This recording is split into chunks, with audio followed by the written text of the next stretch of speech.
జై శ్రీమన్నారాయణ. ద్వారాలు, కిటికీలు, వీటికి వాటికి వ్యత్యాసం చాలా ఉంటుంది. కిటికీ అంటే మనం మనిషి బయటికి వెళ్లకుండా ఉండేటువంటి వస్తువు. ద్వారం అంటే మనిషి బయటికి లోపలికి కదిలేటువంటి వస్తువు. అర్థమవుతుంది కదా భౌతికంగా. సో కాబట్టి ఇక్కడ ద్వారం ఉందనుకుందాం, ఇది ఒకటి ద్వారం. దీనికంటే కిటికీ పెద్దది పెట్టారు ఒక చోట. మన ఇంజనీర్స్ కానీ ఆర్టిస్ట్ డిజైనింగ్ మోడల్స్ ఇట్లా ఉండాలని ఎలివేషన్. కానీ నాకు కాదు కూడదని పట్టుబట్టి ద్వారం కిటికీ ఆనుకోకుండా ఉంది. పెద్ద కిటికీ ఉంటే దాన్ని నేను రెండుగా చేశాను. ఇక్కడ గమనించట్లేదు, మధ్యలో మనకు కాంక్రీట్ వర్క్ వస్తుంది.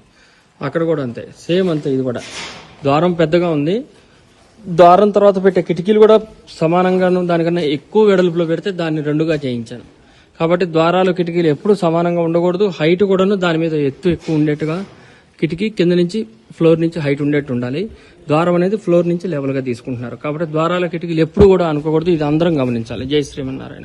సుదర్శన వాణి పరిపూర్ణ వాస్తు యూట్యూబ్ ఛానల్ వీడియోస్ చాలా మంది మాకు నోటిఫికేషన్ రావట్లేదు అంటున్నారు. కానీ నేను ప్రత్యేకంగా ఏ వీడియోలో కూడా సబ్స్క్రైబ్ చేయమని చెప్పట్లేదు. కాబట్టి ఈ వీడియో ప్రత్యేకంగా తీస్తున్నాము.